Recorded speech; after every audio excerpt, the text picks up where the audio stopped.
ముందు నాకు చూడలేదు కదా. ప్రైజ్ రాకుండా రైట్. మీడియా వారికి కూడా శుభాలు. Good morning, love you. So glad to see you again. ఈ దినము మన షెడ్యూల్ ప్రకారం 8వ దినాలకు మనం వచ్చి ఉన్నాం. అనగా మరి 7 దినాల్లో దేవుడు తన ఉచితమైన కృపలో అన్ని విషయాల్లో తోడైండి. 8 అనగానే రీస్టార్ట్ అని అర్థం. 7 దినాల తర్వాత వారంలో 8వ రోజు రీస్టార్ట్, తిరిగి మరలా అదే వారం ప్రారంభమవుతుంది. అదే రీతిలో మరి పాప విమోచనం చదవని వాక్య భాగం నుండి పరిశుద్ధమైన మత్తయి రాసిన సువార్త 1వ అధ్యాయం 21వ వచనం చదువుతాం. ఆమె ఒక కుమారుని కనును, తన ప్రజలను వారి పాపముల నుండి ఆయనే రక్షించి. మరలా తమ ప్రజలను వారి పాపం నుండి ఆయనే రక్షించిన ప్రార్థన. పరిశుద్ధమైన స్తోత్రాలు. కొద్ది మాటలు పాప విమోచన ధ్యానం చేయబోతున్నాం. మాతో మీరు మాట్లాడండి. చేరిన బిడ్డలను, వీక్షిస్తున్న బిడ్డలు, ఎంత దూరం ఆలోచిస్తున్న బిడ్డలు మీరు తృప్తిపరచండి, బలపరచండి. యేసు నామములో వేడుకొంచున్నాము తండ్రి, ఆమేన్. యేసుని జననము ధ్యానం చేస్తున్నప్పుడు ఈ దైవికమైనటువంటి వాగ్దానము దూత చెప్పడం జరిగింది. ఇప్పటి వరకు మరియతో, అమ్మ దయాప్రాప్తురాలా, నీకు శుభం, నువ్వు గర్భవతి అవుతావు, దేవుడు నిన్ను బయలుపరిచాడని చెప్పాడు. యోసేపుతో ఆమె పవిత్రాలు, ఆమె పరిశుద్ధాత్మను గర్భం ధరించింది. నువ్వు యోసేపు కుమారుడు కాబట్టి, యోసేపు తరపు తెచ్చావు కాబట్టి ఆమెను చేర్చుకో అనగానే విన్నాడు. ఇది మరలా ఆ వాగ్దానం ఎలాంటి వాగ్దానం అంటే, యోసేపుతో చెప్పే మాట నీకు మామూలు భార్య కాదు, ఆమె నుంచి వచ్చేటువంటి ఒక దైవికమైనటువంటి శక్తి. ఆమె యొక్క కుమారుని కనును, కుమారుడు అని చెప్పేశారు, పేరు పెట్టడం జరిగింది. అంటే దూత యొక్క డ్యూటీ జరిగింది క్లియర్గా. అంత క్లియర్గా ఎప్పుడు జరిగిందంటే ఆదికాండము 17వ అధ్యాయంలో. అప్పుడు అబ్రహాముకు 100 సంవత్సరాలు, శారాకి 90 సంవత్సరాలు. ఆ ప్రాంతంలో ఎప్పుడో 75 సంవత్సరాలకు వాగ్దానం దేవుడు ఇచ్చాడు. నీ సంతానాన్ని ఇశ్రాయేలు కంటే కూడా అధికంగా ఆకాశంలో విస్తరణ చేస్తాను. దేవుడు అబ్రహాం కరెక్ట్ 100 సంవత్సరాలు, శారాయికి 90 సంవత్సరాలుగానే అక్కడ ఒక క్లాస్ పెట్టాడు. ఆమె పేరులో కొంచెం మార్పు చేయాలి. ఆ గర్భమును రావడానికి ముందు ఆ సిద్ధపాటులో 15 వచ్చి చదవండి, 17వ వచ్చాడు.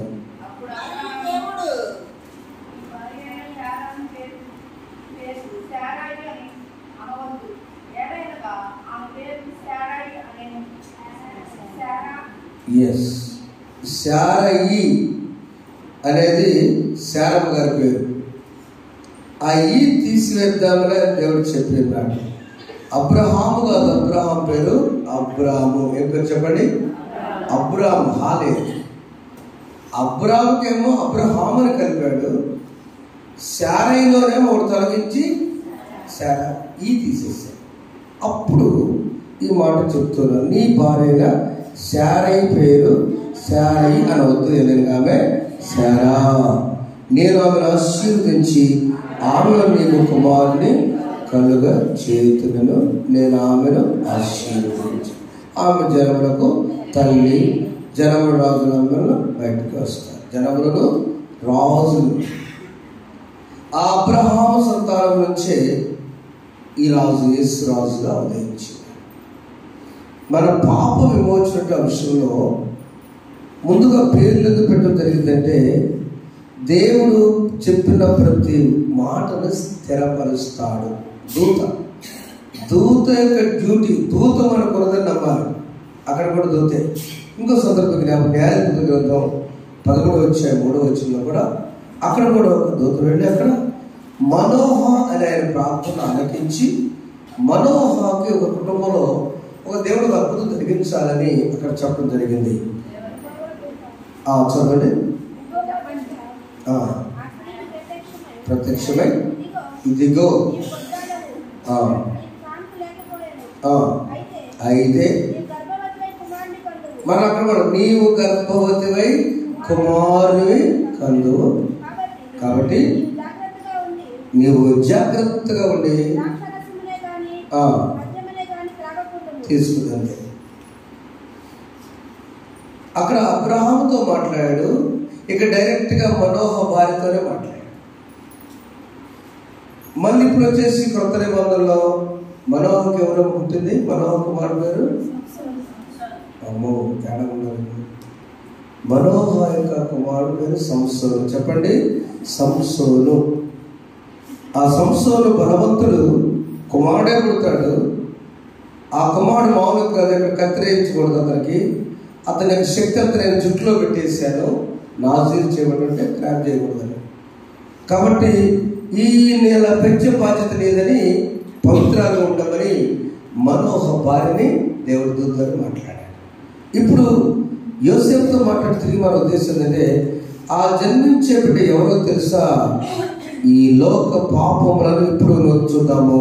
నూతన నిబంధనలో మత్తయి సువార్తలో అతను ఎవరో తెలుసా? ఆమెకనే కుమారుడు తన ప్రజలను వారి పాపం నుండి, తన ప్రజలు ఇస్ ఓన్ పీపుల్, అందరి ప్రజలు కాదు, అందరి కోసం జన్మించాడు. ఓకే, తన ప్రజలను వారి పాపం నుండి ఆయనే బయటపడేస్తాడు, రక్షించి. విమోచన అంటే అర్థము the redemption, rescuing from the dangerous situation, ప్రమాదకరమైనటువంటి పరిస్థితుల నుంచి బయటపడవేయుట. రిలీజ్, విడుదల, బంధకాల నుంచి. ఈ మాటలన్నీ విడుదల, విమోచన, విమర్శింపబడుట, ఇవన్నీ కూడా దాని పర్యాయ పదాల్లో టోటల్గా ఒక సమస్య, దానికి పరిష్కారం. మానవులకు సమస్య ఏంటంటే పాపము. పాపము అనగా అర్థం ఏంటంటే దేవుని నుంచి దూరం అవుట. మంచి చెడ్డలు తెలియకూడదు. ఏదైనా వరంలో ఆదికాండము 2వ అధ్యాయంలో మానవుడికి మంచి తెలియాలని, చెడ్డ గురించి అనవసరమని దేవుడు చెప్పినప్పుడు ఆ చెట్టు 16వ వచనంలో, మరియు దేవుడి యెహోవా ఎప్పుడు మనకు జ్ఞాపకం చేసుకుని క్రిస్మస్ అంతకాలం, నీవు నిరభ్యంతరముగా ప్రతి వృక్ష ఫలముల తోట నువ్వు తినవచ్చును, కానీ మంచి చెడ్డ తెలియని ఫలము తినకూడదు. నీవు వాడు తినమున నిశ్చయంగా చచ్చేదం. అంటే చనిపోతాడు కాదు, అక్కడ నా నుంచి దూరం అయిపోతాం. చచ్చిపోవడం అర్థమైంది, మనిషి దూరం అవుతుంది కదా. Departure, the soul and the spirit is departure from the human body. శరీరంలో ఉన్నటువంటి ఆత్మ, శరీరము, ప్రాణంలో, ఈ ప్రాణము శరీరం దూరం అవడమే చనిపోవడం. నీవు ఎప్పుడైతే చెడు వద్దు, ఆ చెడు సంగతి తర్వాత మంచి నీళ్ళు పరిశుద్ధంగామా, అది తింటే చనిపోతావు, దూరం అయిపోతావు. అది పాపం. పాపం అంటే మన తెలిసిన ఈ సిగరెట్ తాగో, బీడి తాగో, ఏర్పడి కాదు, అవి శరీర సంబంధించినవి. The most dangerous situation sin is the spiritual sin. ఆధ్యాత్మిక పాపం అంటే దేవుని నుంచి దూరం. అపోది వచ్చి నువ్వు తినవు, తిను, చావనే చావని సింపుల్గా చెప్పేసింది, దేవుని నుంచి దూరం చేసింది. తప్పిపోయిన కుమారుడు సందర్భంలో కూడా వాళ్ళ నాన్నగారు పెద్ద కొడుకుతో అసూయపడుతుంది. ఏది నాన్న తిరిగి వచ్చాడు, చక్కగా పండుగ జరుగుతుంది, ఫంక్షన్ చేస్తున్నాడు, వదిలేసాడు, మేళతాళాలు అంటే పెద్ద కొడుకు అడుగుతున్నాడు, నాన్న ఎప్పుడన్నా చేసావా, నాకు ఎప్పుడన్నా పండుగ చేసావా, ఎప్పుడు బ్యాండ్ వాయించావా, ఎప్పుడన్నా వదిలించావాడు కదా. ఆయన ఈ నా కుమారుడు చనిపోయి బ్రతికాడు, తిరిగి బ్రతికాడు.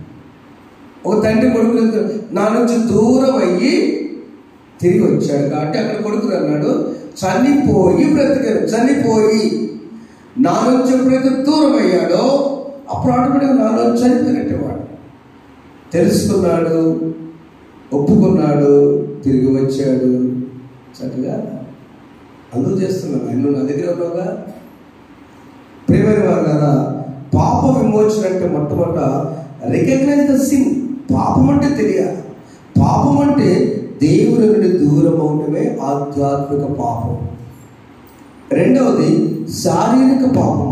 శరీరం మొత్తం కూడా దేవుడు ఇక్కడ హృదయము, కొరింథీ మొదటి పత్రిక 3:16 మీ హృదయము దేవుని ఆలయమున్నదని మీరు ఎరుగరా, ఆత్మ మీలో నివసించదు. ఒకసారి మీరు దేవుని ఆలయమైనారని, దేవుని ఆత్మ మీలో నివసించదు మీరు ఎరుగరా. ఎవడైనా ఇది ఇంపార్టెంట్ పాపం. ఎవడైనా దేవుని ఆలయంలో పాడు చేసినలా అంతే. దేవుని ఆలయం పరిశుద్ధమైనది. అసలు మీరే ఆలయం. Thank you are the temple of God. మీకు తెలియాల్సిన సత్యం ఏంటంటే కొరింథీ సంఘానికి పౌలు గారు రాస్తారన్నమాట. అమరాకులు చూడండి జాగ్రత్తగా. కొరింథీ సంఘానికి పౌలు గారు రాస్తారన్నమాట. ఏంటంటే మీరే ఒక దేవాలయం. ఆ దేవాలయం పరిశుద్ధంగా ఉండాలి. దాన్ని పాడు చేస్తే మీరు పాడైపోతారు. ఈ శరీరము దేవుని ఆలయం. ఈ శరీరంలో జాగ్రత్త చూసిన బాధ్యత మనదే, నాదే. రాత్రి 1 గంట సేపు టెన్షన్ పడ్డా. తేడా గ్యాస్, ఈ సిలిండర్లు ఉండేగా గ్యాస్ ఎందుకు వచ్చింది? గ్యాస్ నా వల్లే వచ్చింది. నేను మధ్య చాలా జాగ్రత్తగా ఒక 20 నెలల నుంచి కొంచెం జాగ్రత్త తిన్నా. మా తల్లి గారికి కొంచెం అధికమైన ప్రేమతో తేడా పెట్టుకున్నాను. తినకూడదు అంతే. 7 గంటల తర్వాత ఇవి ఉన్నటువంటి షెడ్యూల్స్. ఈ శరీరాన్ని ఆహారం కూడా చాలా డేంజరే. త్రాగుడు అంటాం కాదు, అధికమైన భోజనం డేంజరే. ఈ శరీరాన్ని దేవుని ఆలయంగా నీకు ఆయుషించే వరకు ఉంచుకునే బాధ్యత మనది. కనుక శారీరక ఆధ్యాత్మిక పాపము ఏ భేదం లేదు. అందరూ పాపం చేసి దేవుడి యొక్క మహిమను పొందలేకపోతున్నారు. రోమా 3:23 అది జరిగింది. మరొక కాదక స్పిరిచువల్ సిన్, ఆధ్యాత్మిక పాపము. దాని విమోచన కోసమే ఆయనలో రక్షకుడు ఉదయించి ఉన్నాడు. ప్రతి పాపం నుండి యేసు అని పేరు పెడతాం. యేసు అంటే అర్థం ఏంటి చెప్పండి? యేసు అంటే అర్థం రక్షకుడు. చెప్పండి, యేసు అంటే అర్థం ఏంటి? రక్షకుడు. ఏం రక్షకుడు? పాపం నుండి రక్షిస్తాడు. ఏ పాపం అది? ఆధ్యాత్మిక పాపం. రెండవది శారీరక పాపం నుంచి మనము ఆయన దగ్గర ఒప్పుకుంటే చాలు, విడిచిపెట్టాలి. 2 చేయాలి. శారీరక పాపం అంటే ఒప్పుకోవాలి, విడిచిపెట్టాలి. దావీదు ఉన్నాడు, నా అతిక్రమంలో నేను ఒప్పుకొనొచ్చున్నాను. నిన్న బండికి వచ్చిన గమలేదు పాస్టర్ మరి బాగా ట్రాఫిక్ ఇప్పుడు వెళ్తుంటే ఒక ఎంబీఓ గారి సత్యానికి వెళ్తుంటే చాలా జాగ్రత్త తీసుకుంటారు. అప్పటికి ఇంత మధ్యలో బళ్ళు అంటాం అంగుళంలో. దేవుడు ఎట్లా ఇంత ట్రాఫిక్ అనుకుంటూ వెళ్తుంటే కొంచెం దగ్గరకు వచ్చిన లోపు ఒక ఆటో ఫాస్ట్గా వచ్చి గుద్దేసి ఆ ముందు చట్టబడి పోలీస్ ఫోటో తీసాడు. బ్రిడ్జ్ ఎక్కుతున్నాం, మీరు ఎలా సార్ ఆపుతాడు వెళ్ళాను. వెళ్ళిన తర్వాత నిజంగా ఆపాడు. నేను కూడా సర్వీస్ ఏదో పెట్టినాను. సార్ ముందు వచ్చి నేను గుద్దాను సార్. వెంటనే మాల వేసుకున్నాడు. అమ్మగారు చూస్తున్నాను. సార్ మా కోసం సార్ వచ్చిందని కనపడదు. ఆయన కనపడుతున్నారు మంచోళ్ళు. ఏంటి స్వామి ఎట్లా చూశాను. తను ఎంత కొత్త కట్టుదానికంటే నేను కట్టలేను సార్, నేను ఏదో ఇవాళ రూపాయలు కోడి కాదు 5 కోడి కాదే అన్నాను. మోహన్ నాయక్ కానీ బాధేస్తుంది. ఎస్టీ లంబాడీస్ సరిపో నా కార్డు వేస్తున్నాను. ఎంత కొత్త కొట్టాను 500 పడతా సార్ అని చూపి అక్కడ 6 నాకు 5,000 సమానం ఎక్కువ అని చెప్పేసాను. అక్కడ నచ్చింది ఏంటంటే అక్కడ వాదన పెట్టుకోకుండా అంటే ఒప్పుకున్నాడు. చూడండి, ఒక మాల వేసుకున్నాడు. మనకు అతను వాదన పెట్టుకుంటే పాపం వచ్చింది. నాకు చాలా సంతోషం వేసింది. దానికయ్యే ఖర్చు కంటే నాకు ఒక మాలలో ఉన్నప్పుడు ఆయన తను ఒప్పుకున్నాడు. దేవుని దగ్గర నాకు ఒక మంచి చక్కని ఆనందం చెప్తున్నారు కదా. దేవుడు కూడా ఒక మనిషిగా లేక కారణం అంటే దేవుడు దావీదును క్షమించిన దేవుడు వారి పాపముల నుండి ఆయన రక్షించడానికి లోక రక్షకుడుగా ఉదయించిన యేసు మనం ఏం చేయాలి? దగ్గర ఆదరణ పెట్టుకోవాలి. దేవుడు చిట్టంగా దీవించావు, నన్ను ఎటు చేసావు అనొచ్చా? ఉదాహరణ చెప్తుందండి. పోల్చుకోవచ్చా? నా అతిక్రమణాలు నా పాపములను ఎదుట ఒప్పుకోవచ్చు. దానిని విడిచిపెట్టువాడు కనికరము పొందాలి. ఇది ఈ పాపం నుంచి విమోచనలోకి పునాది. Leave, confess and leave. CL you confess and leave. అందుకనే మన పాట, రక్షకుడు దయించినాడు రారే గల్లా బోయలారా, రక్షకుడు దయించినాడు రారే గల్లా బోయలారా, రక్షణమునా పోయి మన నిరీక్షణ బలముందుదామో.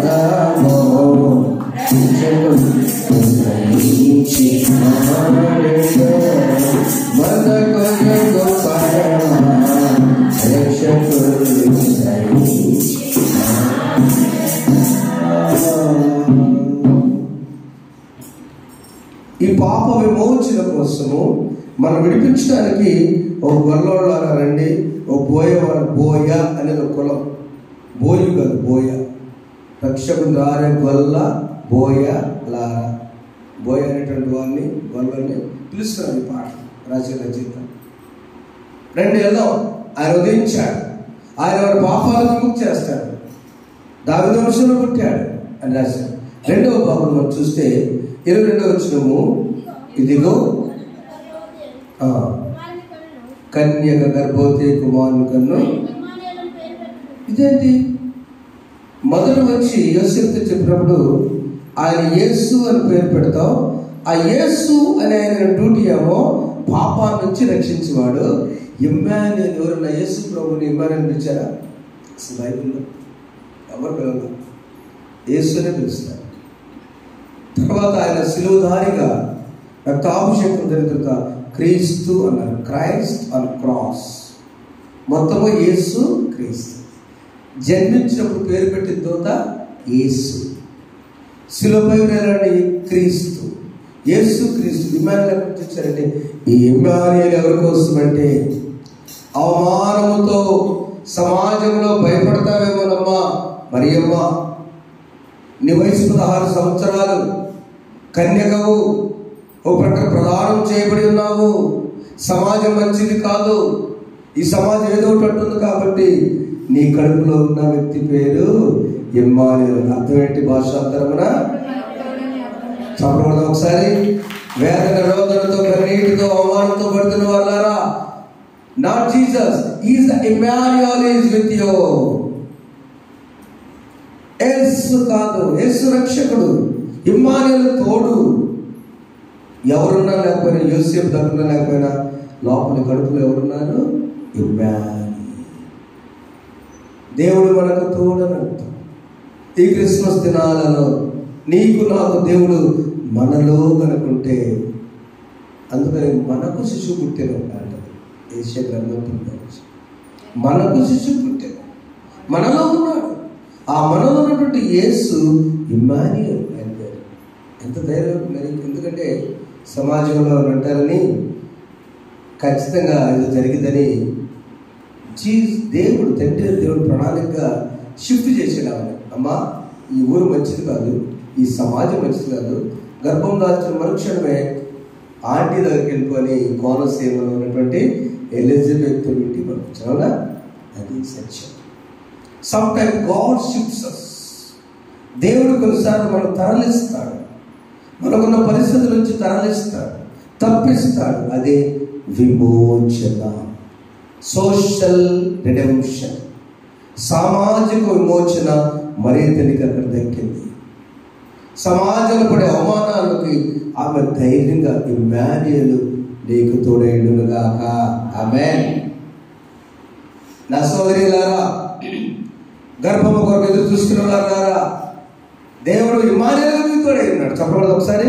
ఇమ్మానుయేలు బిడ్డ, ఇమ్మానుయేలు విత్ యు. నీలో ఉన్నాడు, నీతో ఉంటున్నాడని ధైర్యము కలిగి ముందుకెళ్ళాలి.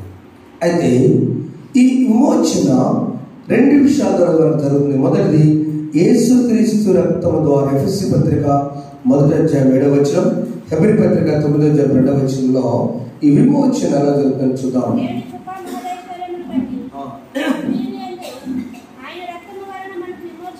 ఆయన రక్తము వలన మనకు విమోచన, అనగా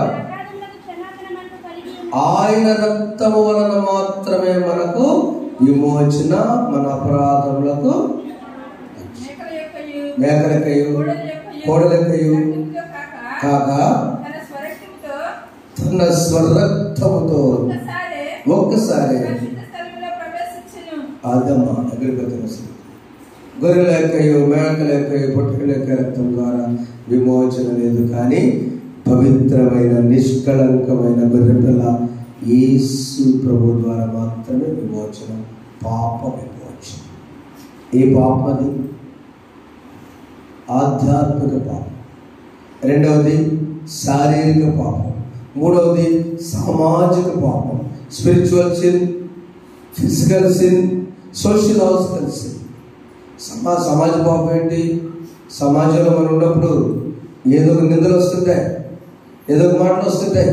నేనే నిన్న ఉదయాన్ని అపార్థం చేసుకున్న ఒక వ్యక్తిని మైక్ దగ్గర ఎవరు వస్తుంటారు, అక్కడ ఒక పెద్ద ఆయనకి చిన్న వాక్యం సౌండ్ పెట్టట్లా, ఆయన ఏమో కొత్త వస్తుంది తగ్గించాడు కొన్నాడు, ఏదో నా ఒక్కడిలో తగ్గిస్తాం ఆయన అన్నాడు. ఇద్దరు కొనపడ్డారు. నేను ఇద్దరు నమస్కారం పెట్టి ఆదివారం వెళ్ళాను. నేను సోమవారం ఇద్దరు రాలా. నేను ఏమనుకుంటా చెప్పండి సార్, మీరు చెప్పండి పెద్ద మనుషులు ఏమ్మా వాళ్ళిద్దరు ఆలోచించి. నేనేమనుకున్నా, అయ్యో ఈ చిన్న గొడవ వల్ల ఇద్దరు రాలేదని బాధపడ్డాను. కానీ జరిగింది ఏంటంటే, అక్కడ అంకుల్ వాళ్ళ భార్యకి హాస్పిటల్కి వెళ్ళినయ్యా, ఆదివారం వెళ్ళాను, ఇప్పుడు కూడా హాస్పిటల్లో ఉన్నాను. నేను ప్రార్థన దేవుళ్ళని క్షమించాలనుకున్నాను. వాళ్ళు అపార్థం, సత్యం తెలుసుకోకుండా ఎంత పాఠం చేసుకున్నాను. పెద్దవాడు ఆయన, అదే ఉదయం చిన్న చిన్న అరే చెప్పకుండా ఒకసారి చిన్న అపార్థమా సేవకు చూడండి. పెద్ద పెద్ద పాపాలు కాదు, కానీ చిన్నవి మనం ఏం చేస్తుంటే చురువుగా చుచ్చుపెట్టి పాపాల నుంచి మనం విడిపించబడాలి, ఇంట్లో నుంచి విడిపించబడాలి. సమాజంలో ఆధ్యాత్మిక ప్రభు వరకు ప్రాణం పెట్టున్నాడు. ఆ విడిపించుకున్నప్పుడు ఈ గొర్రె పిల్ల మనిషి ఎలా ఉన్నట్టే హీఈస్ ఇన్ హెల్ప్లెస్ కండిషన్, నిరుత్సాహపరిస్థితిలో నిస్సహాయస్థితిలో మనిషిన్నప్పుడు లోకానికి రక్షణ. మీకా గ్రంథం 6:7 కీర్తన 49:7 మీకా 6:7 కీర్తన 49:7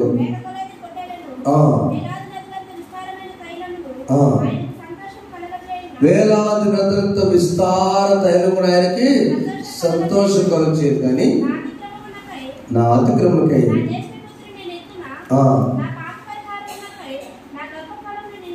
ఈ పాట రాశాడు ఒక ఆయన. వేలాది నదులంత విస్తార తైలం నీకిచ్చిన చాలునా, నదులంత విస్తార తైలం నీకిచ్చిన చాలునా,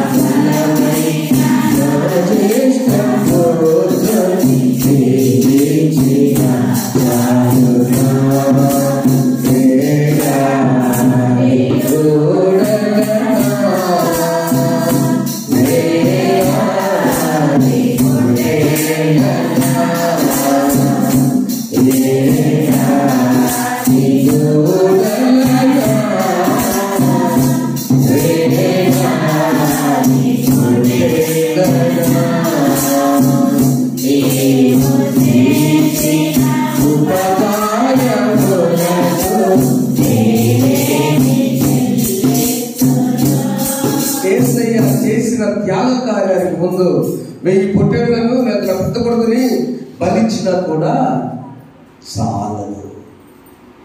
మరి ఏమి ఇవ్వాలి? మానవులు అంతేనా?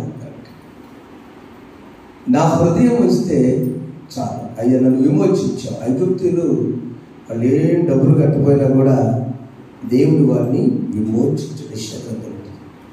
ఏం డబ్బులు చెల్లించాలి, మనమేం చెల్లించదు ఆయన రక్తదానం కోసం. ఈ క్రిస్మస్లో ఆయన పుట్టిందే చనిపోవటానికి. ఒకసారి గురించి చేస్తాను. కాలువ ప్రాంతంలో, మనలాగానే కాలువ ప్రాంతంలో చిన్ననాటి వయసులో ఒక గ్రామంలో, చిన్న గ్రామంలో, మొన్నటి గ్రామంలో ఇద్దరు 6వ తరగతి పిల్లలు వస్తూ ఉన్నారు. వస్తూ నీళ్ళు, అప్పుడు కాలువ నీళ్ళు త్రాగేవాడు. 40-50 ఏళ్ళ క్రితం వాటర్ బాటిల్ ఉండే, అప్పుడు మీరు విచారం తీసుకున్న బాటిల్ ఉండేయా, కమ్మని నారుమూళ్ళ నీళ్ళు తాగండి, చక్కగా హాయిగా ఆరోగ్యం ఉండేది. కరోనా లేదు, పొల్యూషన్ లేదు. అది తాగితే ఎర్రబత్తలు వేసుకుని భోజనం చేసి పాట పాడకుండా నాట్లు వేసుకుని హ్యాపీగా తిన్నప్పుడు ఏ కమ్మ ఉండేది. ఇప్పుడు ఎంత మినరల్ బాటిల్ తీసుకెళ్ళినా పెట్టగానే పుచ్చగానే ఫుల్ అవుతుంది వైరస్ వైరస్ వైరస్. ఆ కాల్లో పడి 6వ తరగతి అన్నదట ఒక అతను పడ్డాడు. కాదు క్యాక్లెస్, వీడికి ఈత రాదు, ఇద్దరు రాదు. ఆ పొలంలో మెట్ట ప్రాంతం ప్రక్కన ఉంటే వెంటనే కేకలేస్తే, పెద్ద కేకేస్తే ఒక వేసుకోవాలి ఆయన కేకలేసుకుని వచ్చి ఏంటంటే నోరు రాట్లా పడిపోయాడు మా ఫ్రెండ్ అన్నట్టుగా. ఈ చెప్పిన అబ్బాయి క్రిస్టియన్, పడిపోయిన వ్యక్తి చౌదరీస్ గ్రామంలో ఉన్న వ్యక్తి, ఒక్కడే కొడుకు. ఇతను తూకి ఆ కాల్లో మొత్తం లాక్కొచ్చి ఆ బురద కూడా వచ్చిన దెబ్బ కూడా తగ్గింది అతనికి. లాక్కొచ్చి మొత్తం నుంచి పట్టుబయట చేసిన తర్వాత ఫోన్లు లేవు అప్పట్లో. ఇదంతా 50 ఏళ్ళ క్రితం జరిగిస్తాం కదా, 55-60 సంవత్సరాలు. ఆ జరిగినప్పుడు తీసుకుని ఊళ్ళో తీసుకెళ్ళాడు. పనిచేసి బురద ఈయన మెట్టుకొని చేసుకుంటా ఉన్నాడు. ఆయన తీసుకెళ్ళి ఇదిగమ్మన్నాడు. ఆ తల్లి నాకు చాలా నేటికి గుర్తాడయ్యా, ఎక్కడ ఏమిటంటే పలానా పల్లెమ్మ, ఎక్కడ వేసుకోవాలి ఉత్తరదామా, నువ్వు సందర్భం నా కొడుకుని బతికించాడు.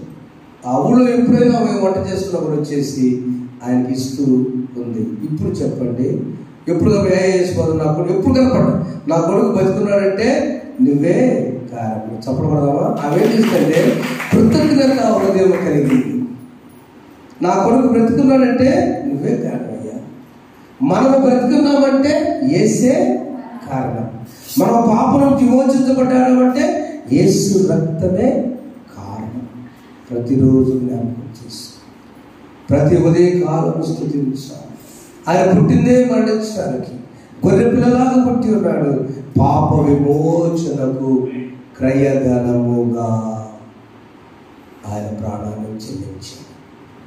అందుకే అక్కడ రాసిన మాట, ఇదిగో ఆయన తానే వారి పాపం నుంచి పెద్దలారా, ఎవరొస్తున్నారా, దేవుని బిడ్డలారా, please recognise the sacrifice of Jesus Christ.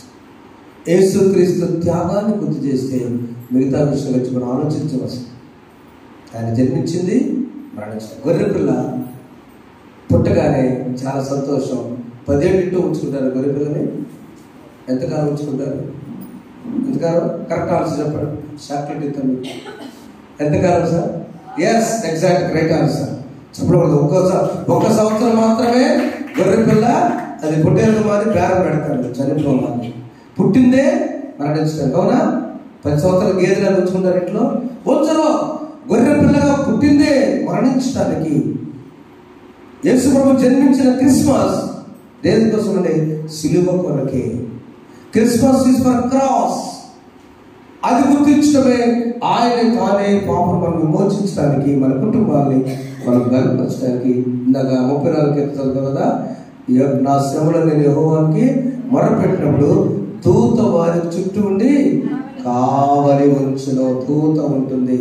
దేవుడు దూతను మీకు కావలించి విమోచించునుగాక, ధైర్యపరచునుగాక, బలపరచునుగాక. పాడపడుతున్నాం. యేసు గురియ పిల్లను నేను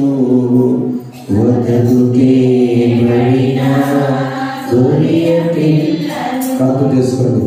యేసు గురియ పిల్లను నేను వదకుతే గురియ పిల్ల దిన దినము చనిపోచున్నాడు. యేసు క్రీస్తులో బ్రతుకుచున్నాడు. యేసు గురియ పిల్లను నేను వదకుతే మన హృదయము దేవుని ఆలయం. ఆలయంలో ఆయన ఉన్నాడు. విమోచన, ఆధ్యాత్మిక విమోచన, వ్యక్తిగత శారీరక విమోచన, సామాజిక విమోచన కలిగి ఉన్నాం. ఆయన రక్తమును కడుక్కుందాం, ఒప్పుకుందాం, విడిచిపెడదాం. పరిశుద్ధుడా మీకు స్తోత్రాలు. మా బిడ్డలను వాక్యాన్ని కట్టి ఫలింపచేయండి. నీ సన్నిధిలో ఏ వేదన రోజున కన్నీరు రోజున విడిపించండి. వాటి నుంచి ఆయన తప్పించబడలేమో అనే భయపడుతున్నప్పుడు ప్రభువా, మా అందరికీ ప్రాణం పెట్టి యేసు, మా కొరకు ప్రాణం పెట్టడానికి ఉదయించిన రక్షకుడా, ఇమ్మానుయేలుగా మరియకు తోడైన, మరియమ్మ తల్లికి తోడైన ఇమ్మానుయేలు నీకు స్తోత్రాలు. ఒంటరి జీవితం, నిరుత్సాహ జీవితంలో, సమాజ నిందలు పడుతున్న జీవితంలో మరియ తల్లికి మీరు నా తండ్రి మీరు ఉన్నారు తోడు. ఇమ్మానుయేలుగా ఆ దేవుడు మా దేవుడు నమ్మొచ్చున్నాను. నీ కృప చూపండి. బిడ్డలందరూ విమోచించండి. తిరిగి నీ వైపు వచ్చిన ఆయన రక్షకుడు నాకు ఉదయించి నాకు ప్రాణం పెట్టాలి కానీ గుర్తెరుకలు దయచేయండి.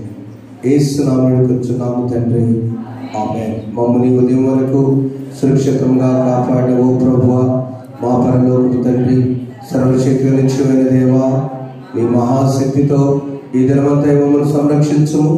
ఈ దినం మేము ఏ పాపంలోనూ కాక ఏ విధమైన పాలన నుంచి కనుక్కున్నట్లు చూపుము. మా కార్యములన్నీ నీ ఆజ్ఞలకు అనుకూలములై నీ దృష్టిని నీతికి ఉండటమని నీతోనూ పరిశుద్ధ ఆత్మతోనూ సదా ఏక దేవుడై యుగమును జీవించు పరిపాలించునుండు నీ కుమారుడు మా ప్రభునైన యేసుక్రీస్తు ద్వారా వేడుకొనుచున్నాము. ఆమేన్. మన తండ్రి పరలోకమందున్న మా తండ్రి, మీ నామం పరిశుద్ధపరచబడుగా, మీ రాజ్యం వచ్చుగా, మీ చిత్తము పరలోకమందు నెరవేర్చినట్లు భూమి అందులో నెరవేరుగా. మాకు దయచేయండి. మా ఆయనలో అపరాధం చేసిన వారు మేము క్షమించిన ప్రకారం మా అపరాధములను క్షమించు. శోధనలు దృష్టి మమ్మల్ని తప్పించు. రాజ్యము, శక్తియు, మహిమయు నిరంతరం నీవేనవి. ఆమేన్. మన తండ్రి అయిన దేవుని ప్రేమ, ప్రభువైన యేసుక్రీస్తు వారి కృప, పరిశుద్ధాత్మ సహవాసం ఇప్పుడు సదాకాలం మీకు, మీ కుటుంబాలకు, మీ కలిగిన సమస్తము తోడండి. ఇమ్మానుయేలుగా మీ కుటుంబం ఆదుకొను గాక. ఆమేన్. పాపమెల్లను పరిహరింపను పరమ రక్షకుడు అవతరించెను. దాపు చేరిన వారికి కడు భాగ్యము, మోక్ష భాగ్యము.